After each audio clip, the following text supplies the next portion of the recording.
सन 1999 साली शरदचंद्रजी पवार साहेबांनी राष्ट्रवादी काँग्रेस पक्षाची स्थापना केली. त्यावेळेस आम्ही हायस्कूलमध्ये शिकत होतो.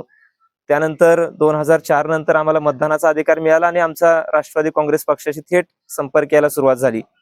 अजितदादा कार्यकर्त्याला नावानं ओळखत होते. अगदी मलाही अमोल म्हणून हाक मारायचे. जिथं कुठं दादांची सभा असेल, ज्या ठिकाणी दादा येणार असेल त्या ठिकाणी आम्ही आवर्जून उपस्थित राहायचो. बऱ्याच वेळा दादांच्या सभेचं सूत्रसंचालन करण्याची माझ्यावर जबाबदारी आली. मान तालुक्यामध्ये दहिवडीमध्ये सभा असेल किंवा मसवडमध्ये सभा असेल, या ठिकाणी अजितदादांच्या सभेचं सूत्रसंचालन मी केलं.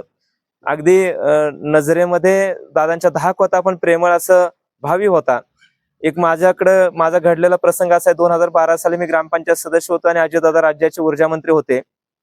एक दादांना मी पत्र लिहिलं. मुंबईला गेलेलो होतो, बरीच नेते मंडळी होती. दादाने एक पत्र लिहिलं. एका साध्या कार्यकर्त्यानं पत्र लिहिलं आणि त्या पत्रावर 350 पोलचं नवीन लाईटच्या कामाची मागणी केलेली होती आणि 18 नवीन ट्रान्सफॉर्मर दादांना आम्ही किरकसाल गावासाठी शेतकऱ्यांच्या शेतीपंपाला वीज वेळेवर मिळत नाही म्हणून मागितलेले होते.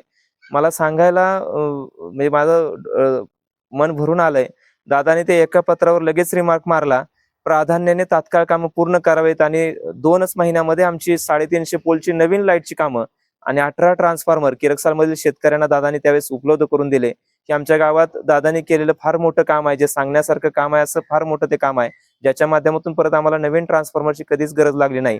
दादा जिथं कुठं भेटतील त्या ठिकाणी कार्यकर्त्यांची आवर्जून चौकशी करायची. विशेषतः कार्यकर्ता एखादा आजारी असेल, त्याला अडचणी असतील आणि ती जर गोष्ट दादांच्यापर्यंत कळाली तर दादा आवर्जून फोन करून त्याच्या अगदी कार्यकर्त्याची परिस्थिती असेल तर त्याच्या हॉस्पिटलची दादा व्यवस्था करायची. अशी बरीचशी उदाहरणं सातारा जिल्ह्यामध्ये आहेत.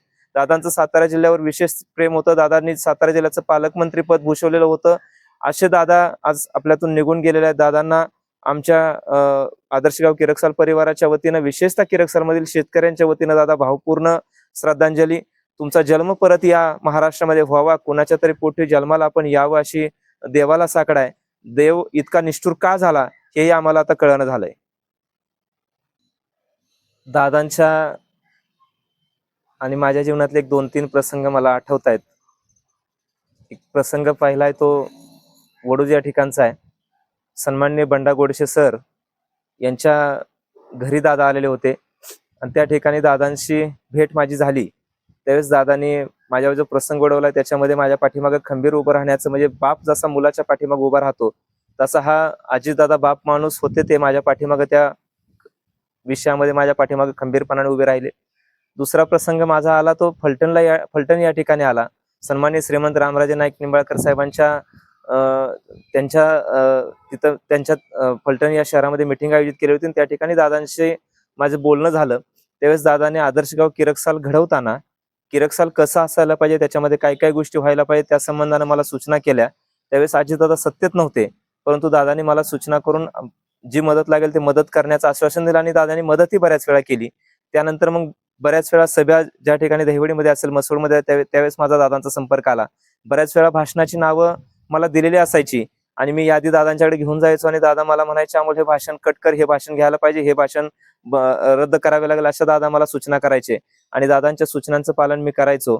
एक प्रेमळ माणूस, ज्या माणसांच्या बोलण्यामध्ये जरब होती, धाक होता, पण दादा माझ्या बाबतीत कधीही कडक शब्दात मला बोलले नाहीत. अगदी मला समजून घेतलं आणि एक हाडाचा कार्यकर्ता म्हणून दादाने मला नेहमी सन्मान दिला. जेणेकरून कार्यकर्ता पुढे गेला पाहिजे, कार्यकर्त्याला ताकद मिळाली पाहिजे, या पद्धतीनं दादांनी काम केलं. दादांनी पालकमंत्री असतानाही आम्हाला भरपूर निधी देण्याचा प्रयत्न केला. नंतरचे पालकमंत्री शशिकांत शिंदे, रामराजे साहेब यांनाही दादांनी वेळोवेळी सूचना केल्या आणि त्यामुळं दादांचं निश्चितच आम्हाला दादा गेल्यामुळे फार मोठं आम्हाला दुःख झालेलं आहे. फार मोठी गोष्ट आमच्यातून देवानं आमच्याकडून हिरावून नेलेली आहे. असे दादा आमच्यात नाहीत, याचं आम्हाला फार मोठं दुःख आहे.